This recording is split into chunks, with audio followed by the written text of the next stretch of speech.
করে জমানো টাকা দিয়ে সংসারের যে কটা জিনিস করেছি এক এক করে সমস্ত কটা জিনিস নষ্ট হয়ে যাচ্ছে। তো সেগুলো চোখে দেখা যাচ্ছে না, একদমই সহ্য করতে পারছি না। এখন যে কি করব একদমই বুঝতে পারছি না।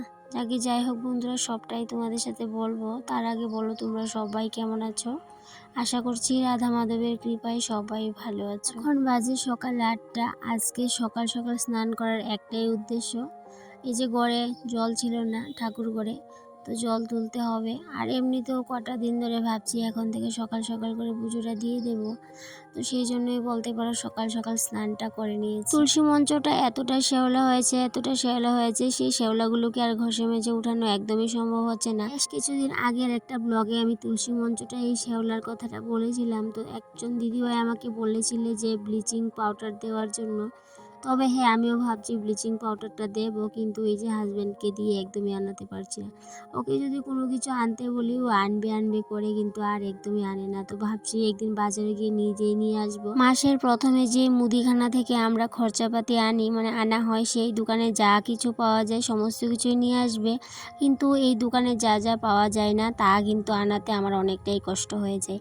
এই যেমন গত কিছুদিন আগে আমার কুলিনটা শেষ হয়েছে, সেই কুলিনটাও কিন্তু একদমই আনাতে পারছি। এখন মনে হচ্ছে এই যে দরকারি কিছু জিনিস আমার আছে সেগুলো আনার জন্য আমাকেই বাজারে যেতে হবে। সংসারের যা কিছু দরকারি আর শখের জিনিস আছে সেগুলো যদি একের পর এক নষ্ট হয়ে যায় তখন যে কিরকম মনের অবস্থা হয় সেটা একমাত্র আমরা নিম্নবিত্ত করে বউরাই বুঝতে পারি। বেশ অনেক বছর হয়েছে জলের ট্যাঙ্কিটা করা হয়েছিল, আর সেই জলের ট্যাঙ্কিটা হঠাৎ দেখি আজকে পুরোটাই ফেটে গেছে আর জল অনবরত বের হয়েই যাচ্ছে। একে তো বাড়িতে জলের আর কোনো ব্যবস্থা নেই, এত কষ্ট, জলের এত কষ্ট কি বলবো। এখন যদি পুরো ট্যাঙ্কিটা ফেটে যায় কি যে করব বুঝতেই পারছি না। এখন আর নতুন করে আবার যে জলের ট্যাঙ্কিটা করব সেটাও কিন্তু আমাদের সম্ভব হবে না। আমাদের মতো নিম্নবিত্ত ঘরের সংসারের যা কিছুই করে না কেন, সেটা শখের হোক কিংবা দরকারি যেই জিনিসটাই করা হোক না কেন, সবটাই কিন্তু তিল তিল করে জমানো টাকা দিয়েই করতে হয়। এই যে হঠাৎ করে এটা করে ফেলবো সেটা করে ফেলবো সেটা কিন্তু একদমই সম্ভব না। আগে থেকেই কিন্তু আমাদেরকে ভাবনা চিন্তা করতে হয়, তারপরেই কাজগুলো করতে হয়। এখন শুধু একটাই ভাবনা, কি হবে, যেহেতু বাড়িতে মোটর কিংবা কল কোনো কিছুই নেই, সেজন্য আরো বেশি চিন্তা। মাত্র ভরসা সাপ্লাই লাইনের উপর, সেটারও কোনো কিন্তু ভরসা নেই যে কখন আসবে কখন আসবে না।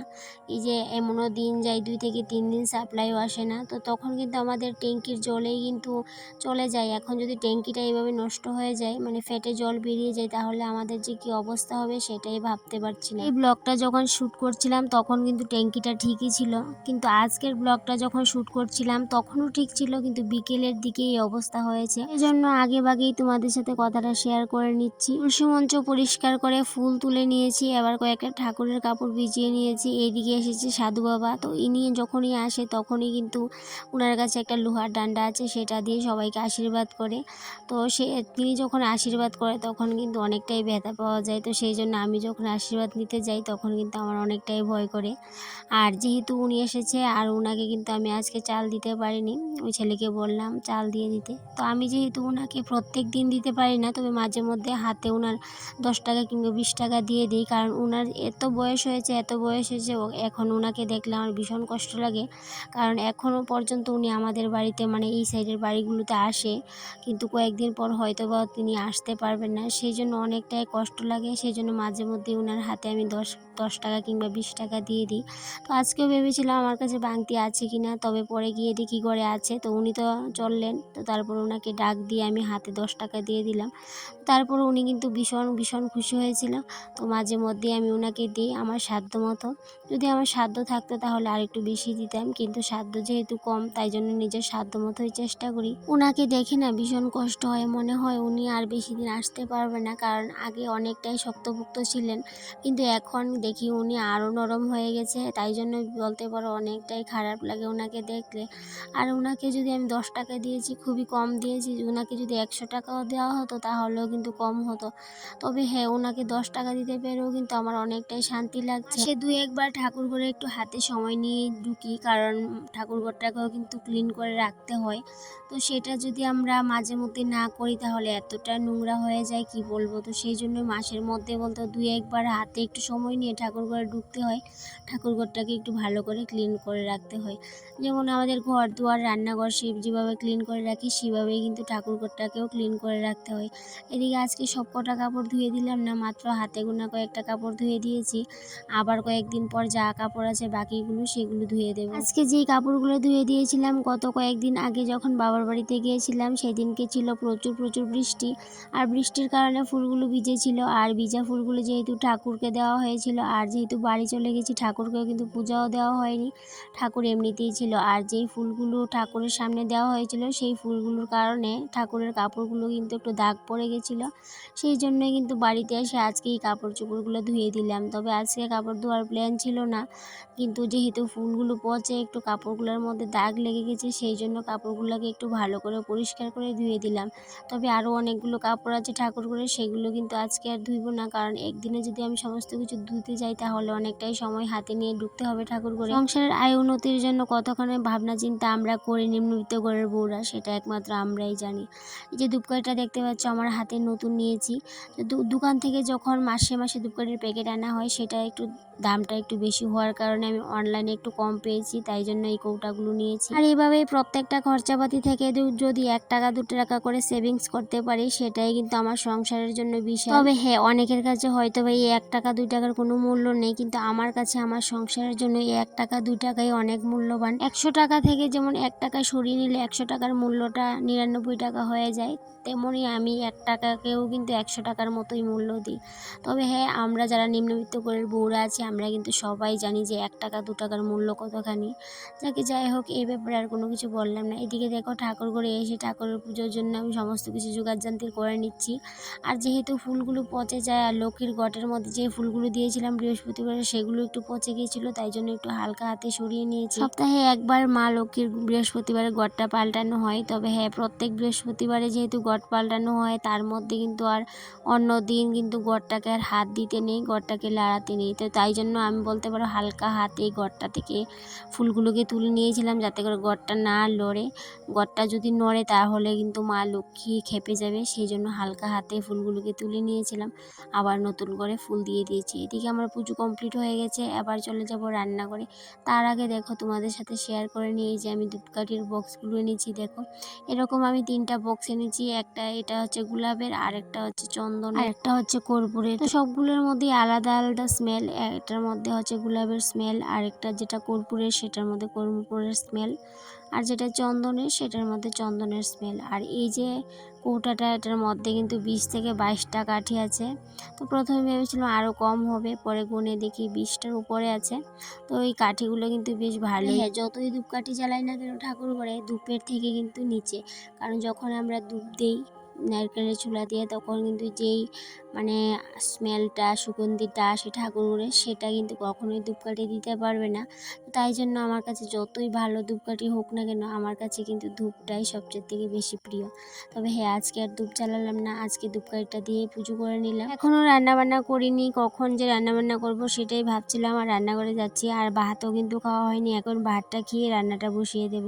কি রান্না করব সেটাও কিন্তু এখনও প্ল্যান করিনি, তবে অন্যদিন কিন্তু আগে প্ল্যান করে রাখি, কিন্তু আজকে কোনো রকম প্ল্যান করিনি, প্ল্যান ছাড়াই আজকে রান্নাবান্না হচ্ছে। তো এদিকে ডাল বসিয়ে দিলাম ইন্ডাকশনে, তো ডাল বসিয়ে তারপর কিন্তু ভাতটা খেয়ে নিই। এদিকে বাঁশকুড়ুল আছে ফ্রিজে, বাঁশকুড়ুল দিয়ে গুদক করব, কারণ বাঁশকুড়ুল দিয়ে গুদক করতে বলে গিয়েছিল হাজবেন্ড, তো সেই জন্য বাঁশকুড়ুল দিয়ে গুদকটা রেডি করে নেব। আর অন্যদিন বাঁশকুড়ুল দিয়ে গুঁতো করলে হাজবেন্ডই করে, কিন্তু আজকে আমি করব। একটু ঝাল কম দেব, কারণ এই যে কটা দিন ধরে কিন্তু পেটের একটু সমস্যা আছে সবারই, সেই জন্য একটু ঝাল কম দিয়ে যাই রান্না করি না কেন ঝাল কম দিয়ে রান্নাটা করব। এদিকে বাঁশকুড়ুলগুলোকে ফ্রিজ থেকে বার করে নিয়েছি, তো 2টো বাঁশকুড়ুল আমি এক্সট্রা করে নিয়ে নিলাম, ডালের মধ্যে দেব। কারণ যখন আমি ডালটা বসিয়েছিলাম হাজবেন্ড তখনই ফোন করে বললো ডালের মধ্যে যাতে করে বাঁশকুড়ুল দিই, তো কখনো আমি ডালের মধ্যে বাঁশকুড়ুল দিয়ে রান্না করিনি, আজকে ফার্স্ট টাইম রান্না করব। তো তাই জন্য নিজের মতো করে একদম চিকন চিকন করে বাঁশকুড়ুলগুলোকে কেটে নিয়েছি। এদিকে ডালটা মোটামুটি সিদ্ধ হয়ে গেছে, এখন একটাই ভাবনা এই যে বাঁশকুড়ুলগুলো সিদ্ধ হবে কিনা। মনের মধ্যে একটুখানি সন্দেহ ছিল, একটুখানি না বেশ অনেকখানি সন্দেহ ছিল যে বাঁশকুড়ুলগুলো ডালের মধ্যে সিদ্ধ হবে কিনা, কারণ ডাল অলরেডি সিদ্ধ হয়ে গেছে। তাই জন্য পরে আমি কুকারের মধ্যে আলাদা করে আবার একটু ডাল দিয়ে মানে বাঁশকুড়ুলগুলোকে সিটি দিয়ে নিয়েছিলাম, তারপর বেশ ভালোই সিদ্ধ হয়ে গেছে। তারপর ডালটাকেও ফোড়ন দিয়ে দিয়েছি। এদিকে ভাত বসিয়ে দিলাম গ্যাসের মধ্যে। তো ভাত বসিয়েছি, কিন্তু একটা টেনশন মাথার মধ্যে কাজ করছে যে গ্যাস কখন শেষ হয়ে যাবে। তো সেইটা ভাবনা নিয়ে অনেক দিন ধরে আমি রান্নাবান্না করি। তো এদিকে ভাত মোটামুটি হয়ে গেছে, এখন আমি আবার রেডি করব বাঁশকুড়ুলের গুদোকের জন্য বাঁশকুড়ুল কাটবো। তো এদিকে ভাত হতে হতে আমি বাঁশকুড়ুলগুলোকে কেটে নিয়েছি, আর যে গুদোকের জন্য নিয়ে নিলাম একটু কম করে নিয়েছি। আবার সবগুলো বাঁশকুড়ুল কিন্তু কাটিনি, দুটো বাঁশকুড়ুল এক্সট্রা করে আবার রেখে দিয়েছি কালকের জন্য। এদিকে 5 ফোড়ন, শুকনো লঙ্কা, তেজপাতা দিয়ে আমি ডালটা ফোড়ন দিয়ে দিয়েছি। তারপর তোমাদের সাথে আরেকটা জিনিস শেয়ার করব, যেটা আমি গতকালকে শেয়ার করার কথা ভুলে গেছিলাম। এদিকে দেখো রান্না করতে করতে গ্যাস মুছার যে একটা অভ্যেস, সেই অভ্যেসটা আমার কতখানি প্রবলেম হয়েছে। আমার এই যে অভ্যেসটা, এটা খুবই খারাপ।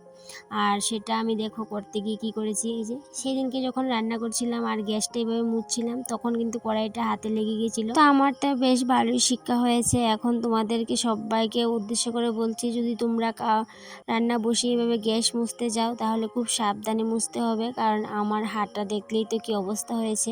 এদিকে ডাল নামিয়ে নিয়েছি, এখন আমি করে নেব যে শশার স্যালাড। আর এদিকে আমি গুদোকটা বসিয়ে দিয়েছি কড়াইতে। তো কড়াইতে বসানোর আগে আমি কিন্তু কুকারে সিটি দিয়ে দিয়েছিলাম মানে বাঁশকুড়গুলোকে, তারপরে কড়াইতে দিয়েছি। আর এদিকে এই যে শশার স্যালাড করার জন্য সমস্ত কিছু রেডি করে নিয়েছি। তারপরে দিয়ে খাওয়া দাওয়া করার পর বিকেলের কাজকর্ম, যেগুলো আমি অনেক দিনই তোমাদের মানে প্রায় সময় তোমাদের সাথে এই কাজগুলো শেয়ার করি। তারপর এদিকে আবার মাসিক বাজারটাও আজকে করা হয়েছে, সেটাকেও গুছাতে হবে। তো এদিকে যেহেতু বিকেলের কাজকর্ম মোটামুটি শেষ, শুধুমাত্র ঘরে একটু জল আনার বাকি আছে। তো এদিকে এইগুলা গুছিয়ে তো তারপর ঘরে রান্না করে জল আনবো, তারপরে সন্ধ্যাবেলার যে কাজগুলো থাকে সেগুলো করব। এদিকে দেখো বিস্কিটের প্যাকেট সমস্ত কিছু মানে কিচ্ছু গুছানো হয়নি, সকালবেলায় আনা হয়েছিল। তো হাজব্যান্ড বাড়ি এসে আমাকে বলল, তো এখনও গুছাওনি?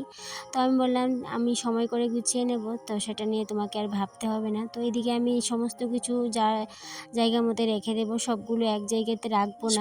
রাখতে আমার অনেকটাই অসুবিধা হয়, সেই জন্যই ভাবছিলাম রান্না করার জন্য একটা মিট কেস নেবো, কিন্তু মিট কেসটা নিতে পারছি না একটু সমস্যার কারণে, টাকা পয়সার সমস্যা বলতে পারো। সেই জন্য ওই যে বললাম আমরা নিম্নবিত্ত করের বউ, আমরা চাইলেই চট করে সংসারের জন্য কোনো কিছু নিয়ে নিতে পারি না, সেটা হোক কিংবা দরকারি হোক কিংবা শখের জিনিস। তো চটপট করে আমরা নিয়ে নিতে পারি না, সেটার জন্য আমাদের আগে থেকে অনেকটা চিন্তা ভাবনা করতে হয়। ডালটা পরে ওটাতে ভরবো, তার আগে আলু পেঁয়াজগুলোকে জায়গা মতো রেখে দিই।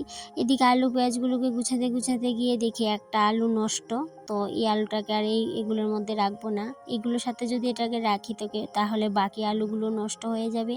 তো সেই জন্য এটাকে আলাদা করে রেখে দিলাম। তবে হ্যাঁ, সবটা আলু একদমই নষ্ট না, একটু শুধু নষ্ট হয়েছে, বাকিটা কিন্তু ভালোই।